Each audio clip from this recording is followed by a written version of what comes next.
Welcome to the MacArthur Memorial podcast. I'm your host, Amanda Williams. Join me as we explore the life and legacy of General of the Army Douglas MacArthur and discuss a wide range of military history topics from the American Civil War to the Korean War. Just weeks after World War II ended in Europe, the leaders of the Allied nations, President Harry S. Truman, Prime Minister Winston Churchill, and Premier Joseph Stalin, met in Potsdam, Germany to negotiate peace and shape the post-war world. Despite ideological divides and rising tension, an unexpected force helped ease the distance between them: music. In today's episode, we're discussing Finding Peace at Potsdam, a unique production presented as part of the Virginia Arts Festival and performed by the Virginia Symphony. It blends the history of the conference with the music these leaders listened to during their time together. If you are in the area, there will be two performances in late May 2026, one in Norfolk and one in Newport News, Virginia. More details are in the episode description. Joining us today are conductor Eric Jacobsen and playwright Harley Elias, the creative minds behind this powerful blend of history, music, and storytelling. Well, welcome to you both, and thank you so much for joining us on the podcast. Thank you so much for having us. We're so glad to be here talking about this very interesting moment in time and musical history. So for listeners who might not be as familiar with the Potsdam Conference, can you set the historical stage for us? Who was there, and why is this meeting so tense after these allies have just won this victory in Europe? Harley, you want to take that one, or should I jump in? Jump in. Okay, first of all, this is such an interesting part of history for so many reasons. Obviously, this is the summer of the end of World War II. We have a conference of Truman and Churchill and Stalin and their parties all convening in Potsdam. And in some ways, that in itself is enough to make this a moment of time like no other. For me, the in to this moment was two-pronged. One was, how is it possible that Harry Truman, who accidentally became vice president and accidentally became president in some ways, rose to the occasion and was truly a hero of both our country, but also for the world at a time when everything was up in the air. There were no solidified ideas of how the world would move forward. Certainly, we could have continued to make mistakes like the ones made after World War I. I'm sure we could have found many other mistakes to make. And in history, of course, the mistakes were made. But how is it that someone who took office just a couple months after FDR passed into his fourth term, never had sat with FDR to talk about international relations, knew nothing about FDR's conversations at Yalta with Churchill and Stalin, handshake deals, things like this? How could that person rise to the occasion in such a beautiful way and truly make strides to set up the stage for Europe to rebuild in the beautiful way that we know it today? And to, also have problems with setting the stage for a Cold War. Israel was formed right around this time, right after this time.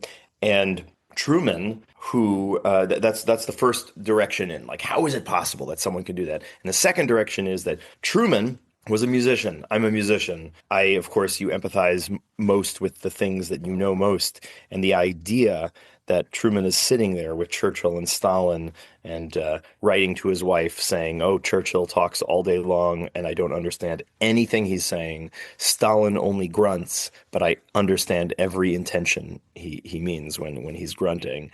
How is it possible that to break through to these people, Truman thought, it's music. We need something to cut the tension. We need something to step our brains away from the immediate of what I want is this. And so this beautiful moment happened where Truman flew in a sergeant and a private from Paris, Americans that were stationed there, a violinist and a pianist, very great musicians of the time.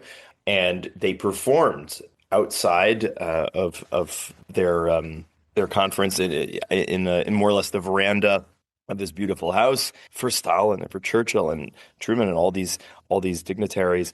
And in some ways, it was a breakthrough. We won't know ever. We won't truly know, was this something that led to the possibility of the idea of helping to rebuild Germany, to not punish them endlessly, which theoretically might have left Germany in a place after World War I that led to World War II. Was it that Stalin reacted, maybe the only time he reacted during the entire Potsdam conference, emotionally to when the pianist started playing some Tchaikovsky? Was it, look, the Americans have some culture to them. I will try to show them the culture that the Russians have. And Churchill say, oh, you and your culture. What was it? But music played such a part in this absolutely pivotal moment in history. And I should also say that one of the inspirations is that on his way to Potsdam, he took a train from D.C. to Norfolk and sailed from Norfolk to Belgium. And on the way back on that same ship, he had already given the order, but during that voyage back to the United States, both bombs dropped in Japan. So adding to the incredible historic and powerful moment in Europe, this was a moment that changed the world in the Pacific as well. So talk about 4 weeks of the most historic and diplomatic and powerful moments at the end of World War II. So it's Truman that gets the ball rolling, so to speak, in terms of introducing music to the other leaders at the Potsdam Conference. Yeah, not only did he fly in these musicians from Paris, but the story goes that he actually had his own sheet music with him because, well, if you don't have the internet to search for your favorite tune that you might want to just sit down at your piano as an amateur and read through, might as well bring your own sheet music with you. And how beautiful is that during this time, music was part of him. Music was needed. He needed to have the physical copy so that possibly he would get to sit down at a piano and play. Very interesting. Not only that, if I might add in a small bookend addition, is that for some people there, specifically the musicians who were playing, the most memorable part of Potsdam was that President Truman turned the pages of music for them.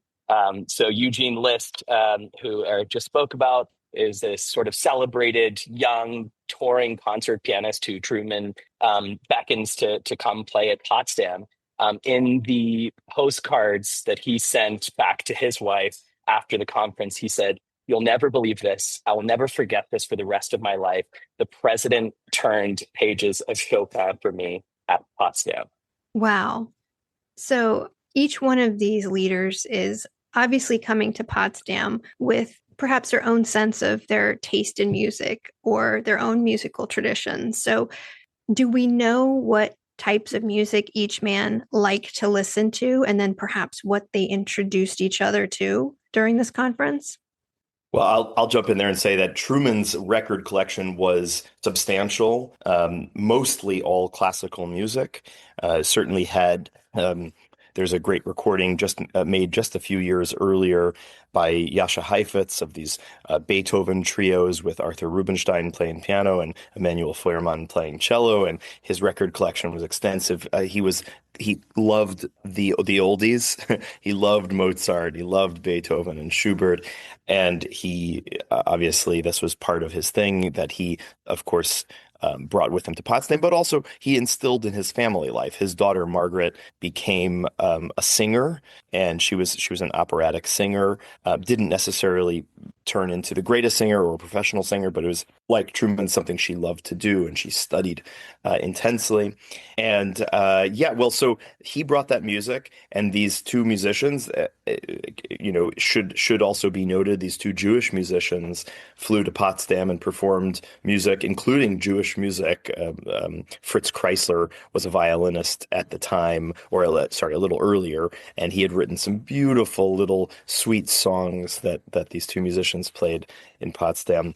And then, of course, what happens, the great thing of trying to one-up each other. So, as I said, Stalin trying to show, oh, well, Russia has the great culture. Russia has the great. So then he trained in a couple of singers from Moscow, and they sang, trying to show, look, these are our people, and we could do this. And then I guess that, yeah, the story goes that Churchill, which is surprising to me, he wasn't the biggest fan of music, specifically classical music, which you think a gentleman like Churchill might find himself in an opera or an orchestral concert from here or there, but wasn't so into it. And maybe almost as a defiant act, and also possibly a little bit like, hey guys, we should be listening to me talk, not this music stuff, but I have more words to say, even if I'm just going to wax on. He brought in a brass band, and instead of having them set up, outdoors with enough room, is like a pretty small conference room that he set up the brass band and more or less blew everyone out of their ears. Like, they couldn't hear anything. The band is playing so loud and they had to sit there. So it was possibly all parties trying to show something of what they truly thought of the moment. Yeah, blathering on, I think is it's a great way to phrase it, Eric. I believe what Truman said.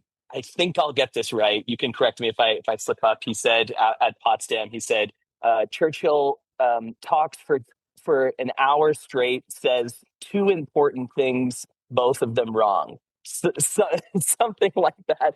He's got these incredible quotes that we have from his letters and his diaries and communication that we really took our lead from and tried to integrate into the work, into both the music and the text of the play as much as possible. And so one of the quotes that wound its way into the play that your question made me think of, Amanda, is in reflecting on his lifelong love of music. Truman says, I have records of the greatest pianists at home, and when I'm lonesome and at home, I play them.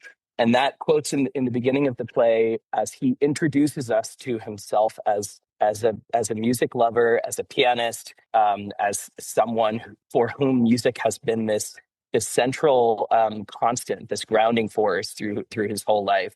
And I think it's, as Eric said, it's very significant that he traveled to Potsdam with this sheet music ready to play, that it was such an integral part of the experience. And especially for a new president, as Eric said, who 2 months into Franklin Roosevelt's newest term, he winds up president. 2 months into that, he winds up at Potsdam knowing nothing about what he's heading into, having no forewarning, having met Roosevelt twice for the sum total of maybe an hour and a half before this. He's playing, has no idea of the sort of moves on the chessboard that Stalin and Churchill are playing when he gets to Potsdam.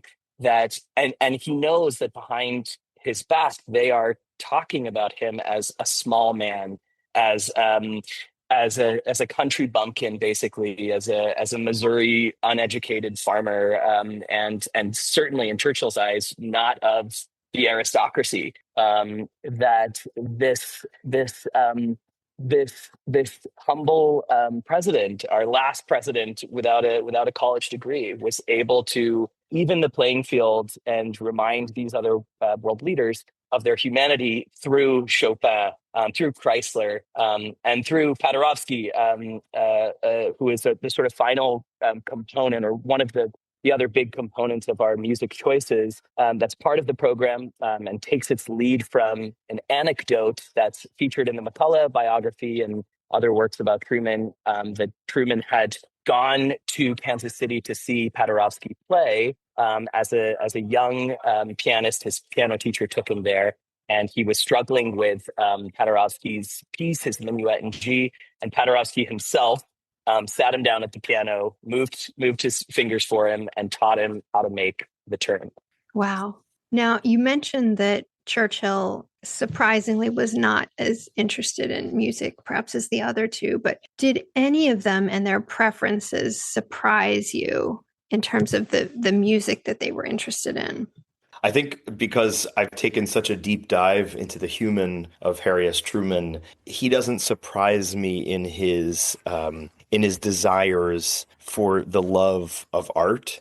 I think in some ways he is for me he really represents humanity in a very beautiful way, and he was absolutely the butt of many jokes. I think Churchill and Stalin were picking up on the fact that this individual was not the president that FDR was. He was not FDR. He did not carry that aristocracy, that American aristocracy that came with more or less every president of America. This is someone who, after he left office, went back to Missouri, raised money by himself to build a presidential library, and after a few years of continuing to be a farmer, didn't have enough money because he was paying for his own Secret Service. He had one detail, and he paid for it to the city, and had a private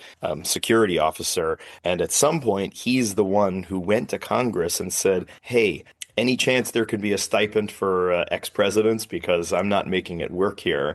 And he had been obviously a part of continuing in America. Like, he didn't disappear. And for me, there's something, not to point out and glorify the lack of money he had, but actually to recognize that that is where he came from.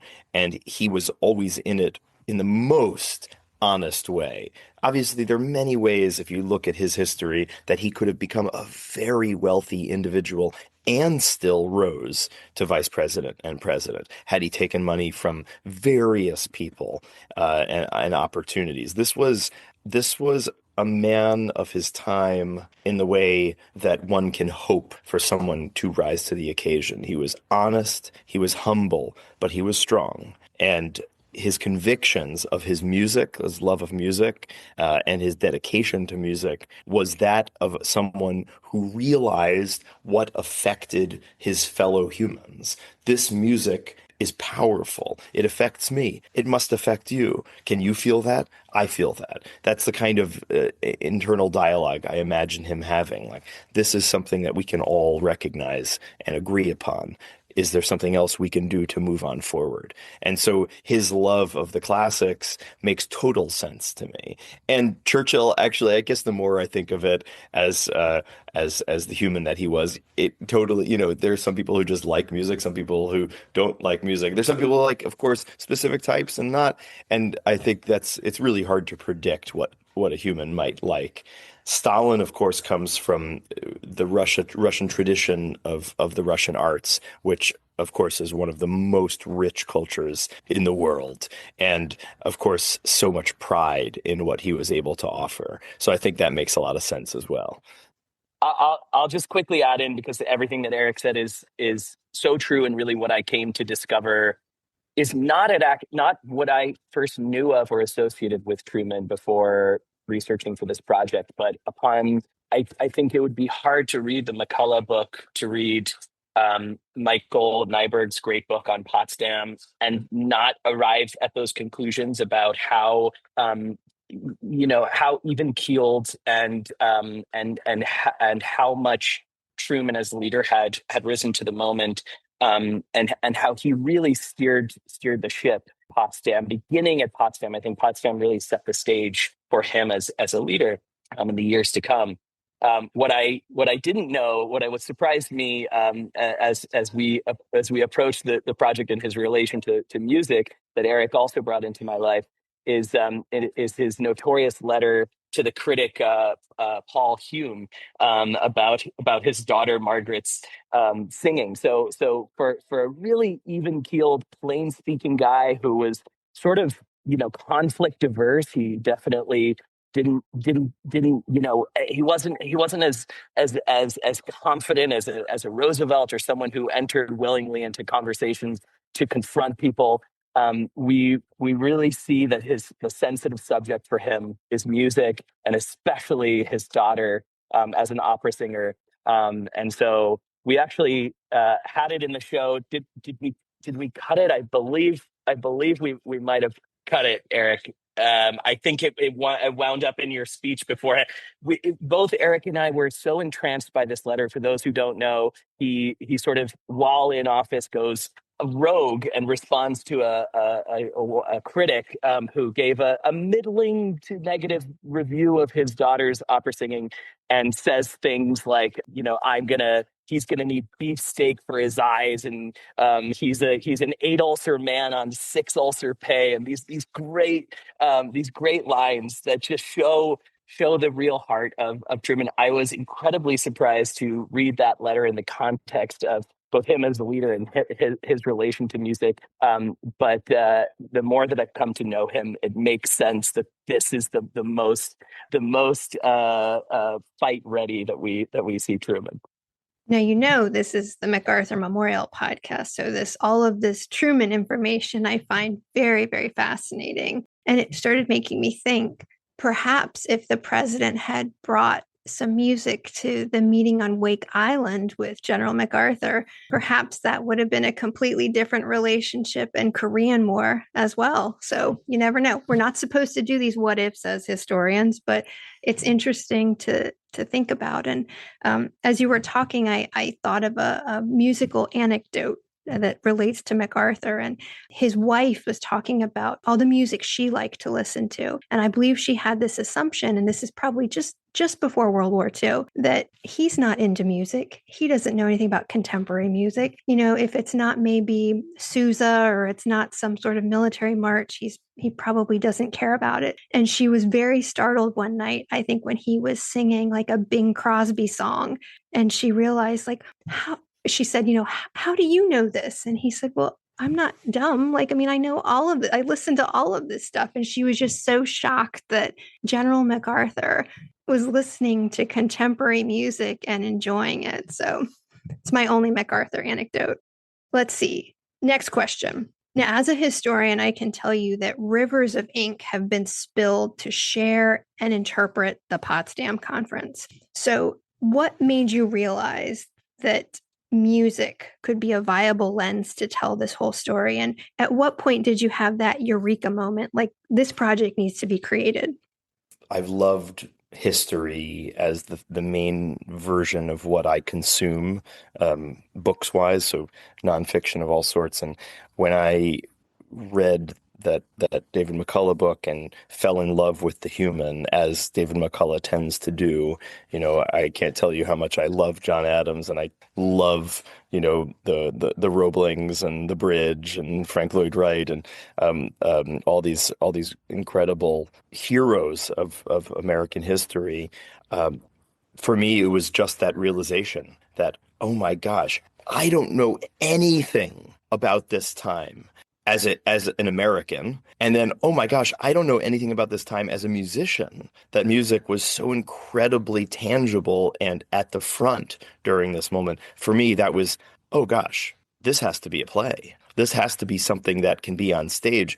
And in that beautiful way that has become pretty popular these days, which is that poetic license nonfiction, where it's actually really a story being told. And yeah, all the facts are really there. And luckily, such a brilliant writer like Harley can take all of those facts and find a way to create a through line and a theme and a story so that we as I guess consumers of this art sit there and be a part of this moment and realize, oh my God, is all of this so true? And these humans are so wild and so I feel like for me that was the moment. It was like, I don't know enough about this as a human in America. I don't know enough about this as a musician. This has to be out there.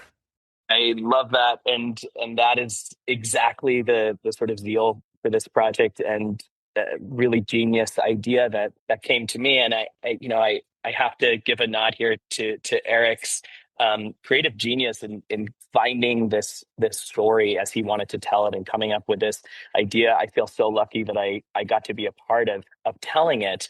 And I think the lens of music was because this notion came from Eric, who's not just a musician, not just a conductor and the leader of an orchestra, but a sort of dramatic genius in getting to find a story that that you and we are really positioned to tell from the stage. Music was always the central force of that story.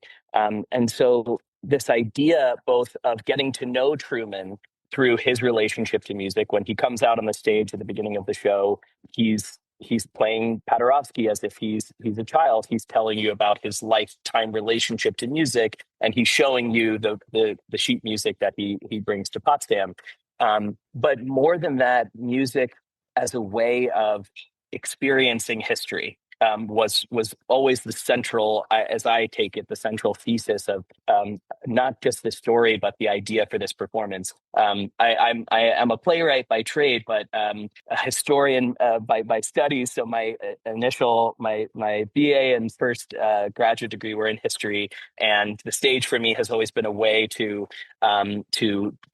instrumentalize those studies in some way and bring history to life. And I'm always looking for a way to experience and to feel history in a deeper and more sort of phenomenological way. And I think music, especially in this moment, music is an incredible tool to feel something that Truman might have felt, to hear what it would have been like to sit at this table at Potsdam with Stalin and Churchill and Truman. And so the idea was, what if the instruments of dramatic storytelling and history telling can be there to sort of set the stage for you with the history, the moment, the location. Here's where we are. Here's what's at stake.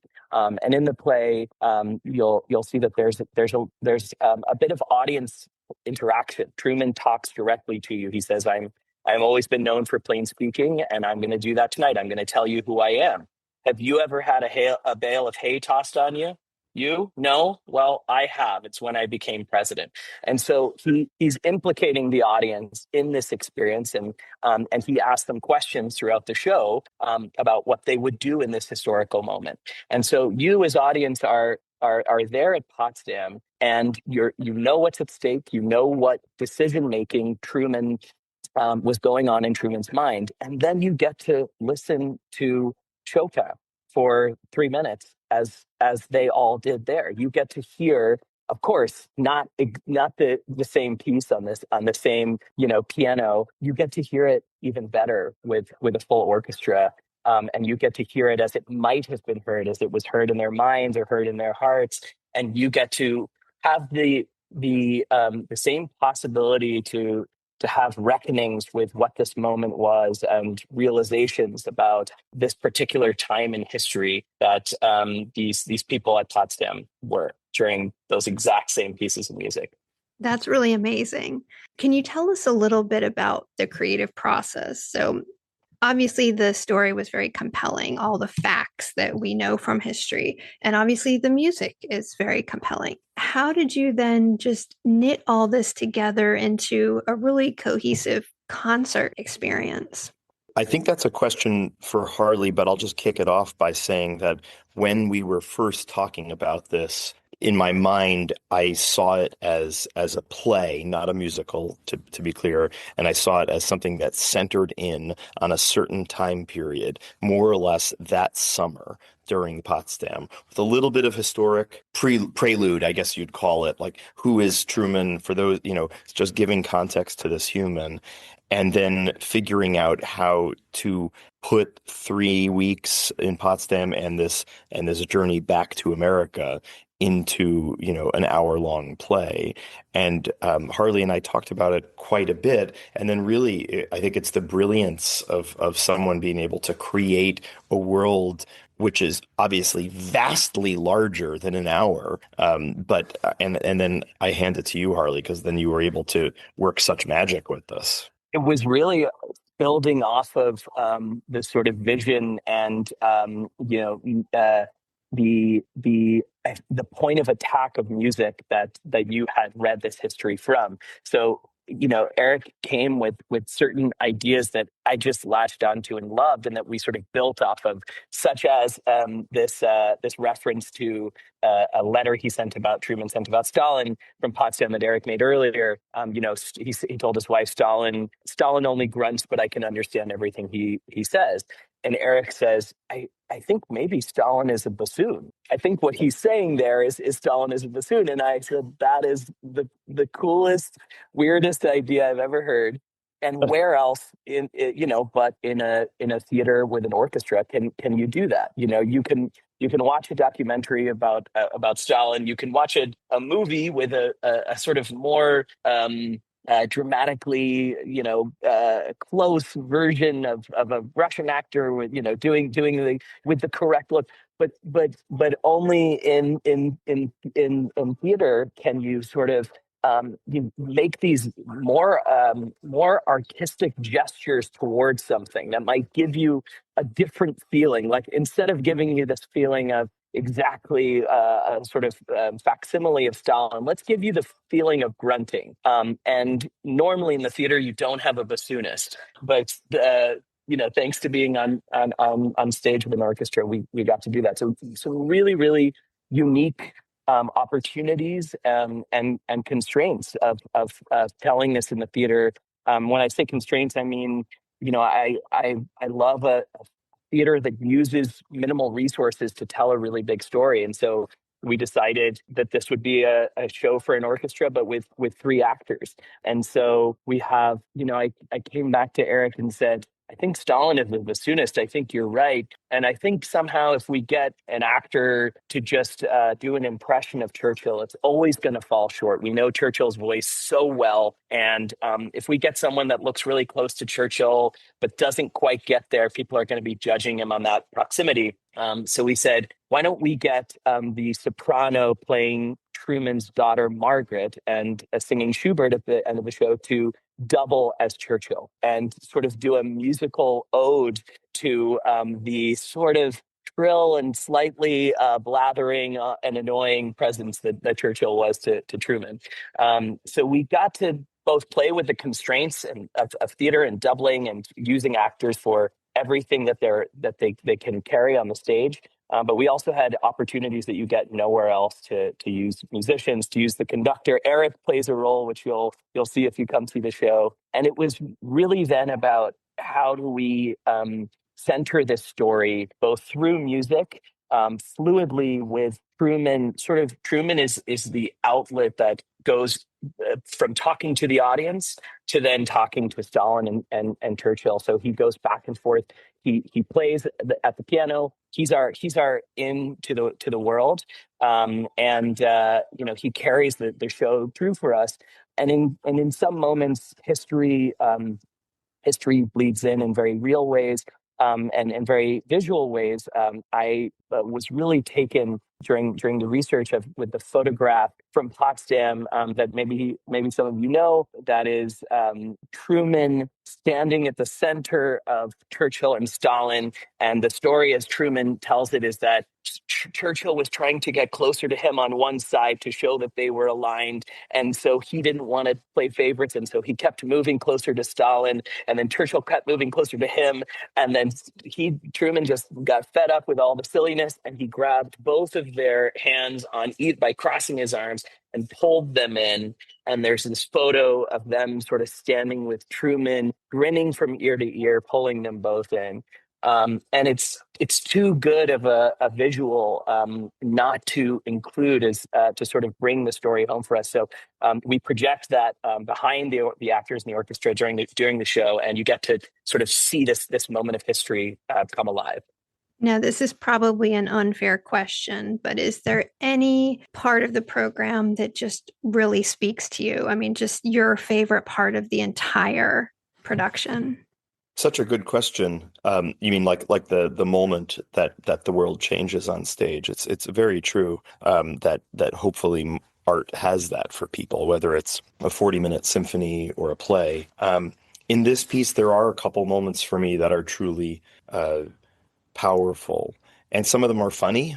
Some of them are humorous, and I think that's an important thing, that there is humor in this, and playing with the idea of Stalin as a grunting bassoon player, playing with the idea that Churchill is I guess you call it a pants role in the opera world. I think the humbleness that comes across with Truman sets you up for pain, because he suffered like everyone else, just like all of us. Like, everyone has a story. Everyone has that moment in their life that was really hard and painful. And whether you want to talk about it or don't, it doesn't matter. It's there. And I think there are moments near the end. We made an artistic and poetic decision that the Schubert song entitled An die Musik would be more or less the culminating song. And this was not a song that was heard in Potsdam that we know of, but probably one of the more famous Schubert songs. And for me, one of my favorite pieces of music ever written. It more or less tells the very short story that when in need, when in pain, when suffering, music is there for you.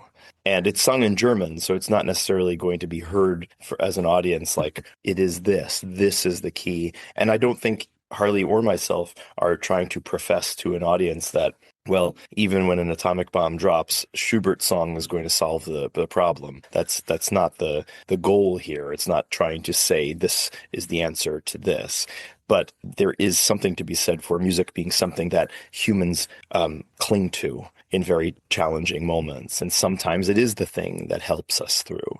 Sometimes it is the thing that gives us just a little bit more energy, a little bit more strength to make our way through. So yes, for me, I tend to find myself close to tears near the end when that music is played. Yeah, I agree. You're giving me chills even thinking about it.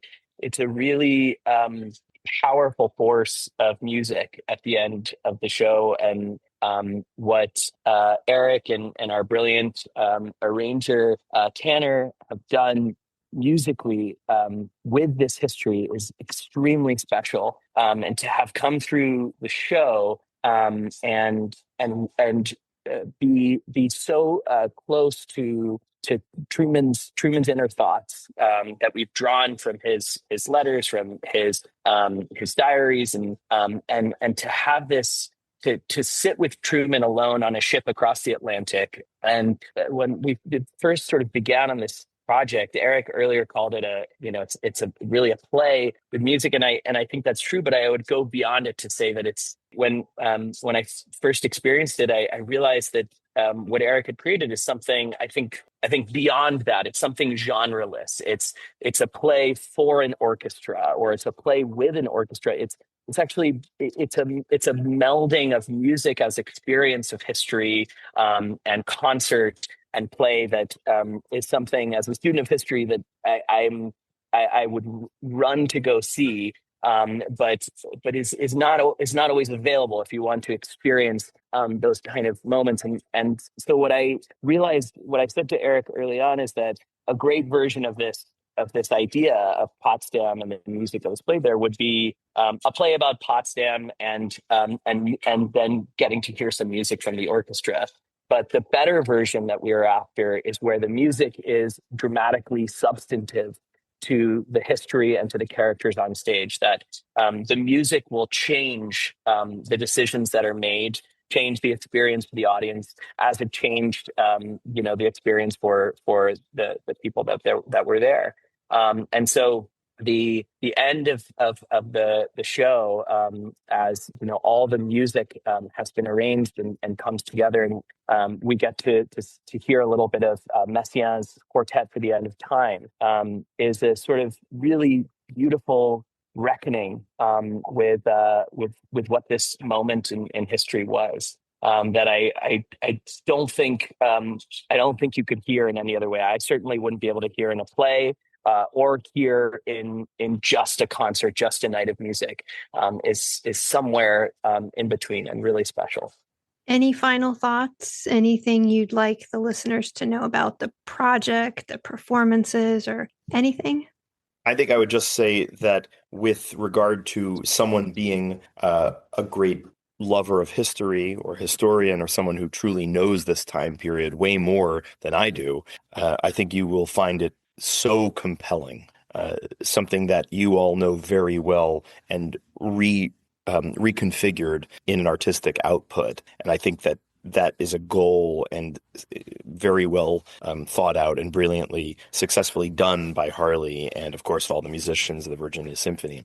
And if you are a music lover and don't know part of the history of this moment, as I did not, and you're looking at this from, an entertainment point of view, I think the most amazing thing about that side is equally as powerful. This is a beautiful presentation and a play, and you will be moved by both the music and the history of it. And I think that was a goal of this, as it is every time I walk on stage. It's how do you find the people that are in love with it because they know that symphony, and how do you also present in a way that, these humans who haven't yet experienced this are open-minded and they want to experience this. And I think from both points of view, this performance and this show will be absolutely captivating. I agree. It is nothing if not entertaining and captivating, which is exactly what Truman wanted to do by presenting music at Potsdam, to play a little Chopin. And something that we I don't think we said is that, not only in his desire to entertain and to bring some humanity and love of music into Potsdam, Truman didn't just bring musicians there. He hopped up and played Chopin himself. And so he got into the moment, into the music, into the piano. And I think this is a night of theater and music that does exactly that for you as the audience. So please come see it. And the final thing I'll add is, Amanda, I'm a playwright and not a historian. So technically, I think I can ask what ifs. I think playwriting is the great what if of history.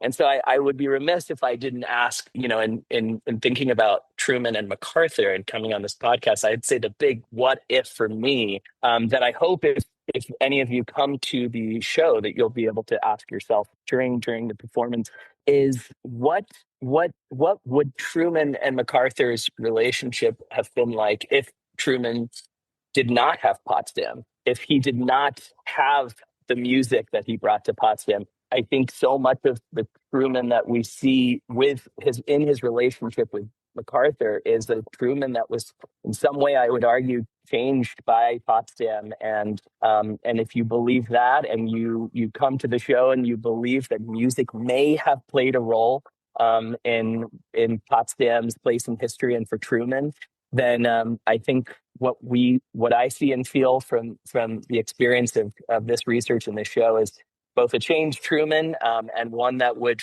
face and relate to MacArthur in a different way. So what if Truman did not play Chopin at Potsdam?